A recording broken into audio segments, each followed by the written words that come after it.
നമസ്കാരം, ഞാൻ ശാലിനി. പ്രധാന വാർത്തകൾ. സ്ഥലം മാറ്റ ഹത്യകൾക്കെതിരെ അധ്യാപകരും ജീവനക്കാരും പ്രതിഷേധിച്ചു. കോട്ടയത്ത് കളക്ടറേറ്റിലേക്ക് മാർച്ച്. സംസ്ഥാനത്ത് വീണ്ടും മഴ കനക്കുന്നു. കോട്ടയം ജില്ലയിൽ നാളെയും മറ്റന്നാളും യെല്ലോ അലർട്ട്. കാറ്റിനും സാധ്യത. ജനങ്ങൾ ജാഗ്രത പാലിക്കണമെന്ന് ജില്ലാ ഭരണകൂടം. മുല്ലപ്പെരിയാർ അണക്കെട്ട് ഡീകമ്മീഷൻ ചെയ്യണമെന്ന് മുല്ലപ്പെരിയാർ ജനസംരക്ഷണ സമിതി. പാട്ടക്കരാർ റദ്ദാക്കണം. ഈ മാസം 14-ന് പാട്ടക്കരാർ കത്തിച്ച് പ്രതിഷേധിക്കും.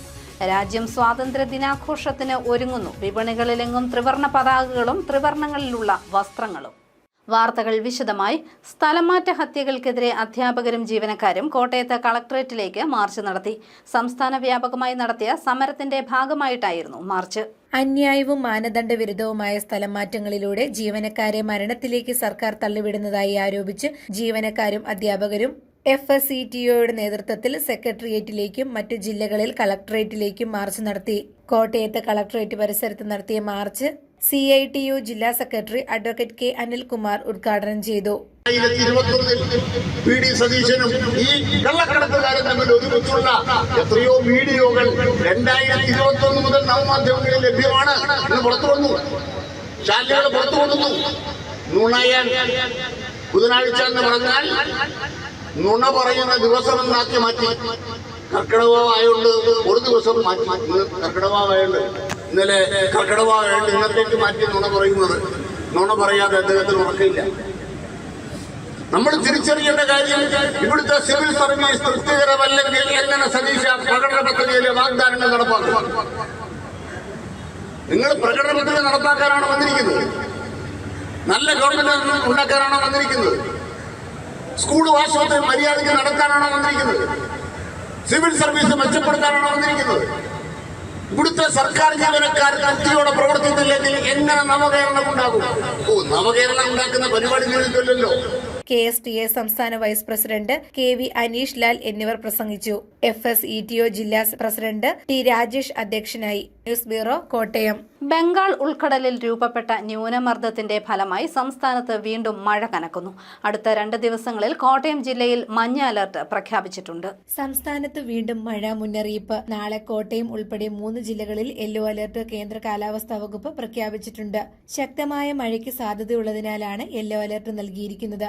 24 മണിക്കൂറിൽ 64.5 മില്ലിമീറ്റർ മുതൽ 115.5 മില്ലിമീറ്റർ വരെ മഴ ലഭിക്കുന്ന സാഹചര്യത്തെയാണ് ശക്തമായ മഴ എന്നതുകൊണ്ട് അർത്ഥമാക്കുന്നത്. ബംഗാൾ ഉൾക്കടലിൽ രൂപപ്പെട്ട ന്യൂനമർദ്ദത്തിന്റെ ഫലമായാണ് സംസ്ഥാനത്തും വീണ്ടും മഴ കനക്കുന്നത്. കഴിഞ്ഞ ആഴ്ചയ്ക്ക് ശേഷം താൽക്കാലികമായി അടങ്ങിയ മഴ മുന്നറിയിപ്പുകളാണ് ന്യൂനമർദ്ദ രൂപീകരണത്തോടെ വീണ്ടും സജീവമായിരിക്കുന്നത്. ഒറ്റപ്പെട്ട ഇടങ്ങളിൽ ഇന്നും നാളെയുമായി 40 കിലോമീറ്റർ വരെ വേഗതയിൽ ശക്തമായ കാറ്റിന് സാധ്യതയുണ്ടെന്നും കേന്ദ്ര കാലാവസ്ഥാ വകുപ്പ് അറിയിച്ചു. പൊതുജനങ്ങൾ ജാഗ്രത പാലിക്കണമെന്ന് ജില്ലാ ഭരണകൂടം മുന്നറിയിപ്പ് നൽകി. News bureau, Ponkunnam. മുല്ലപ്പെരിയാർ പാട്ടക്കരാർ കത്തിച്ച് പ്രതിഷേധിക്കുമെന്ന് മുല്ലപ്പെരിയാർ ജനസംരക്ഷണ സമിതി. സംസ്ഥാന താൽപര്യത്തിനെതിരെ പുതുക്കിയ പാട്ടക്കരാർ റദ്ദാക്കാൻ സംസ്ഥാന സർക്കാർ തയ്യാറാകണം.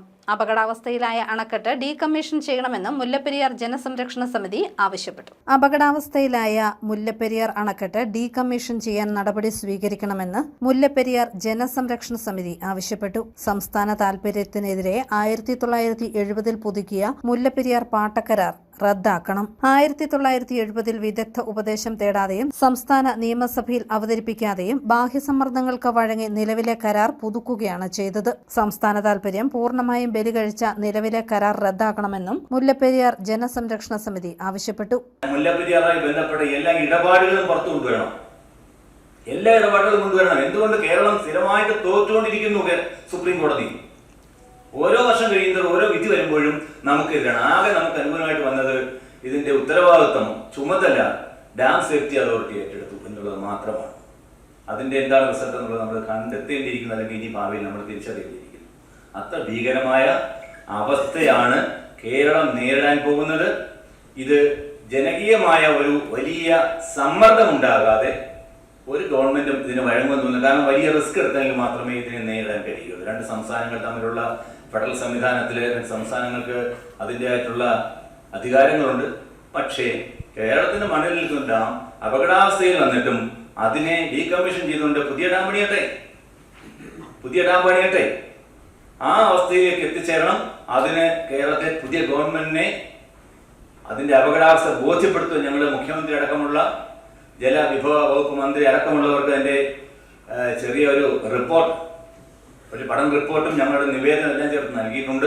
മുല്ലപ്പെരിയാർ അണക്കെട്ടിലെ ജലനിരപ്പ് 136 അടിയിൽ നിന്നും താഴ്ത്തണം എന്നാവശ്യപ്പെട്ടുകൊണ്ട് വർഷങ്ങളായി സംസ്ഥാനം സുപ്രീം കോടതിയിൽ കേസ് നടത്തിവരികയാണ്.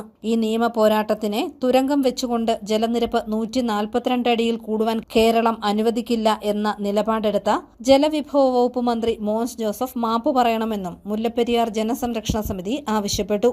50 വർഷം മാത്രം ആയുസ് നിർണയിച്ച മുല്ലപ്പെരിയാർ അണക്കെട്ട് 131 വർഷം പിന്നിടുമ്പോഴും ഡീകമ്മീഷൻ ചെയ്യാൻ നടപടി സ്വീകരിക്കുന്നതിൽ മാറിവരുന്ന സംസ്ഥാന സർക്കാരുകൾ ഗുരുതരമായ അലംഭാവമാണ് കാട്ടുന്നതെന്നും മുല്ലപ്പെരിയാർ ജനസംരക്ഷണ സമിതി പറഞ്ഞു. കേരളത്തിലെയും ദേശീയ തലത്തിലെയും മാധ്യമപ്രവർത്തകരെ അണക്കെട്ട് സന്ദർശിക്കുവാൻ അനുവദിക്കണം. സംസ്ഥാനത്തിന് എതിരായ 999 വർഷ പാട്ടക്കരാർ കത്തിച്ചുകൊണ്ട് സംസ്ഥാന വ്യാപകമായി ജില്ലാ കേന്ദ്രങ്ങളിൽ ഈ മാസം 14 മുതൽ 21 വരെ പ്രതിഷേധ സമരം നടത്തുമെന്നും 14-ാം തീയതി രാവിലെ 11 മണിക്ക് തൊടുപുഴയിൽ പാട്ടക്കരാർ കത്തിച്ച് സംസ്ഥാനതല ഉദ്ഘാടനം നടത്തുമെന്നും മുല്ലപ്പെരിയാർ ജനസംരക്ഷണ സമിതി അറിയിച്ചു. കോട്ടയത്ത് നടന്ന വാർത്താ സമ്മേളനത്തിൽ chairman advocate Roy Varikkattu, general convener PT Sreekumar, PRO Shibu K, treasurer PP Khalid Saqafi, advocate Shantharam Tholur, Sreeraj ചിറ്റക്കാട്ടും എന്നിവർ വാർത്താ സമ്മേളനത്തിൽ പങ്കെടുത്തു. News bureau, Kottayam. സ്വാതന്ത്ര്യ ദിനാഘോഷത്തിന് മുന്നോടിയായി വിപണിയിലെങ്ങും ത്രിവർണ പതാകകളും ത്രിവർണത്തിലുള്ള വസ്ത്രങ്ങളും നിറഞ്ഞു.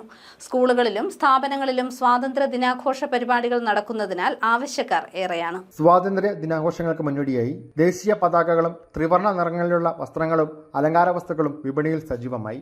പാലായിലെ വസ്ത്രശാലകളിലും വ്യാപാര സ്ഥാപനങ്ങളിലും ദേശീയ പതാകകൾക്കും സ്വാതന്ത്ര്യദിനവുമായി ബന്ധപ്പെട്ട വസ്ത്രങ്ങൾക്കും ആവശ്യക്കാർ ഏറെയാണ്.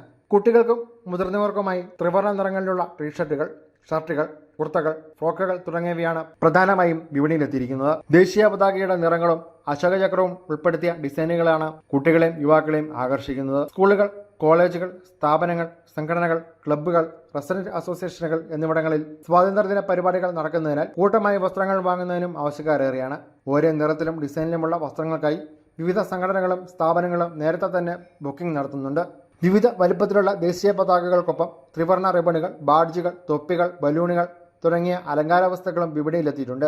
വരും ദിവസങ്ങളിൽ വിൽപ്പന ഇനിയും വർദ്ധിക്കുമെന്ന പ്രതീക്ഷയിലാണ് വ്യാപാരികൾ. പോക്കറ്റ് കുത്തുന്ന ബാഡ്ജുകളുണ്ട്, പിന്നെ ക്യാപ്പുണ്ട്, പിന്നെ നമുക്ക് തൊപ്പി പോലത്തെ ഫ്രണ്ടിൽ മാത്രം സ്ലൈഡിംഗ് ഉള്ള സാധനമുണ്ട്. പിന്നെ ത്രിവർണ പതാക തന്നെ തീരെ ചെറുത് തൊട്ട് വണ്ടിയിൽ വെക്കാൻ പറ്റുന്ന സാധനങ്ങൾ, സ്റ്റാൻഡുള്ളത്, സ്റ്റാൻഡ് ഇല്ലാത്തത്, ബൈക്കേ വെക്കാനുള്ളത്, അങ്ങനെ പല രീതിയിലുള്ള സാധനങ്ങൾ ഇപ്പോൾ മാർക്കറ്റിൽ അവൈലബിൾ ആണ്. പിന്നെ ഒരു ഫ്ലഡൊക്കെ കഴിഞ്ഞാൽ അതിൻ്റെ ഒരു 2-3 ദിവസത്തേക്ക് ഉണ്ടായിരുന്നു. ഇപ്പോൾ ഇന്ന് തൊട്ട് മാർക്കറ്റിൽ നല്ല ഉണർവാണ്. എല്ലാവരും സാധനങ്ങളൊക്കെ ഇഷ്ടംപോലെ വാങ്ങിച്ചു കൂട്ടാൻ തുടങ്ങി. അങ്ങനെ രീതിയിലോട്ടാണ് ഇപ്പം വന്നിരിക്കുന്നത്. വരുന്ന ദിവസങ്ങളിൽ നല്ല തിരക്ക് ഞങ്ങൾ പ്രതീക്ഷിക്കുന്നുണ്ട്. പിന്നെ അതിനുള്ള ഈ കോസ്റ്റ്യൂംസിനും ആൾക്കാർ നല്ല ഡിമാൻഡുണ്ട്. കുട്ടികൾക്കും മുതിർന്നവർക്കും ഉണ്ട്. ഒരു 3 വയസ്സുള്ള പിള്ളേർക്ക് തൊട്ട് മുതിർന്നവർക്കുള്ള ടീഷർട്ട്സുകൾ, ത്രിവർണ്ണ പതാക ടീഷർട്ടുകൾ ഭയങ്കര ഡിമാൻഡാണ്. ദേശീയ പതാകയുടെ ഉപയോഗവും പ്രദർശനവും സംബന്ധിച്ച ഔദ്യോഗിക മാനദണ്ഡങ്ങൾ പാലിക്കണമെന്ന് വ്യാപാരികളെയും സംഘാടകരെയും അധികൃതർ ഓർമ്മിപ്പിച്ചിട്ടുണ്ട്. ദേശീയ പതാകയോടുള്ള ആദരവ് കാത്തുസൂക്ഷിച്ചുകൊണ്ട് സ്വാതന്ത്ര്യ ദിനാഘോഷങ്ങളിൽ പങ്കെടുക്കണമെന്നാണ് നിർദ്ദേശം. ന്യൂസ് ബ്യൂറോ, പാല. എയിംസ് കേരളത്തിൽ വരികയാണെങ്കിൽ വെള്ളൂരിന് മുഖ്യ പരിഗണന ലഭിക്കുമെന്ന് കോട്ടയം MP ഫ്രാൻസിസ് ജോർജ്. കേന്ദ്ര ആരോഗ്യ വകുപ്പ് മന്ത്രി JP നദ്ദ ഇക്കാര്യം വ്യക്തമാക്കിയതായും MP പറഞ്ഞു. എയിംസ് കേരളത്തിൽ സ്ഥാപിക്കുന്നതിന് കേന്ദ്ര സർക്കാർ തീരുമാനമെടുക്കുമ്പോൾ വെള്ളൂരിന് മുഖ്യ പരിഗണന നൽകുമെന്ന് കേന്ദ്ര ആരോഗ്യ വകുപ്പ് മന്ത്രി JP നദ്ദ ഉറപ്പു നൽകിയതായി കോട്ടയം MP ഫ്രാൻസിസ് ജോർജ്. ഇത് സംബന്ധിച്ചുള്ള നിവേദനം സമർപ്പിച്ചപ്പോഴാണ് മന്ത്രി ഇക്കാര്യം വ്യക്തമാക്കിയത്. കേരളത്തിൽ നിർദ്ദേശിക്കപ്പെട്ടിട്ടുള്ള സ്ഥലങ്ങളുടെ പരിശോധന സംസ്ഥാന സർക്കാർ നടത്തിവരികയാണ്. പരിശോധനാ റിപ്പോർട്ട് സംസ്ഥാന സർക്കാർ കേന്ദ്ര സർക്കാരിന് കൈമാറും. പ്രസ്തുത റിപ്പോർട്ട് പരിശോധിച്ച് തുടർ നടപടി സ്വീകരിക്കുമെന്നും കേന്ദ്രമന്ത്രി അറിയിച്ചതായും ഫ്രാൻസിസ് ജോർജ് MP പറഞ്ഞു. കോട്ടയം, എറണാകുളം ജില്ലകളുടെ അടുത്ത് സ്ഥിതി ചെയ്യുന്ന വെള്ളൂരിലെ KPPL-നോട് ചേർന്നുള്ള സ്ഥലം എയിംസ് സ്ഥാപിക്കുവാൻ ഏറ്റവും അനുയോജ്യമാണെന്ന് ഫ്രാൻസിസ് ജോർജ് MP കേന്ദ്രമന്ത്രിയെ ധരിപ്പിച്ചിട്ടുണ്ട്. റോഡ്, റെയിൽ എന്നീ ഗതാഗത സൗകര്യങ്ങളും സമീപത്തുള്ള വിമാനത്താവളവും ആവശ്യമായ ജലലഭ്യതയും ഇവിടെയുണ്ടെന്നും MP പറഞ്ഞു. കേന്ദ്ര ബജറ്റിൽ പ്രഖ്യാപിച്ച institute of pharmaceutical education and research centre Kottayam medical കോളേജിനോട് ചേർന്ന് സ്ഥാപിക്കണമെന്നും ഫിസിയോതെറാപ്പി സെന്ററിന്റെ വിപുലീകരണത്തിന് ഫണ്ട് അനുവദിക്കണമെന്നും all India institute of Ayurveda കേരളത്തിൽ അനുവദിക്കണമെന്നും നിവേദനത്തിൽ ഫ്രാൻസിസ് ജോർജ് MP കേന്ദ്ര ആരോഗ്യമന്ത്രിയോട് ആവശ്യപ്പെട്ടു. News bureau, Kottayam. പൂതക്കുഴി ശ്രീകൃഷ്ണസ്വാമി ക്ഷേത്രത്തിൽ രാമായണ മാസാചരണത്തിന്റെ ഭാഗമായി വിശേഷാൽ ഗണപതി ഹോമവും ഭഗവതി സേവയും നടത്തുന്നു. രാമായണ സമാപന ദിവസമായ ഓഗസ്റ്റ് 16 ഞായറാഴ്ചയാണ് ചടങ്ങുകൾ. രാവിലെ സമൂഹ വിഷ്ണു സഹസ്രനാമാർച്ചനയും വൈകിട്ട് ദീപാരാധനയ്ക്ക് ശേഷം സമൂഹ ലളിത സഹസ്രനാമാർച്ചനയും ഉണ്ടായിരിക്കും.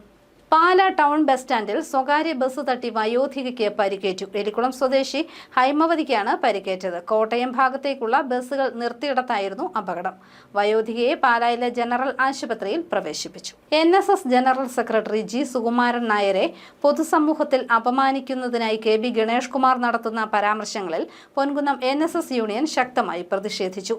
സ്ഥാനമാനങ്ങൾ നഷ്ടപ്പെട്ടു പോയ വിഭ്രാന്തിയിലാണ് ഗണേഷ് കുമാർ അടിസ്ഥാനരഹിതമായ ആരോപണങ്ങൾ ഉന്നയിക്കുന്നതെന്ന് union president advocate MS Mohan, secretary Praveen R. Nair എന്നിവർ പ്രസ്താവനയിൽ പറഞ്ഞു. പ്രധാന വാർത്തകൾ ഒരിക്കൽ കൂടി.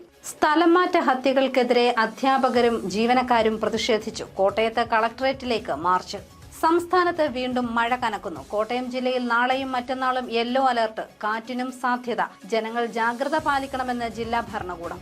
മുല്ലപ്പെരിയാർ അണക്കെട്ട് ഡീകമ്മീഷൻ ചെയ്യണമെന്ന് മുല്ലപ്പെരിയാർ ജനസംരക്ഷണ സമിതി. പാട്ടക്കരാർ റദ്ദാക്കണം. ഈ മാസം 14-ന് പാട്ടക്കരാർ കത്തിച്ച് പ്രതിഷേധിക്കും. രാജ്യം സ്വാതന്ത്ര്യ ദിനാഘോഷത്തിന് ഒരുങ്ങുന്നു. വിപണികളിലെങ്ങും ത്രിവർണ്ണ പതാകകളും ത്രിവർണ്ണങ്ങളിലുള്ള വസ്ത്രങ്ങളും. ഈ ബുള്ളറ്റിൻ പൂർണ്ണമാകുന്നു. നമസ്കാരം.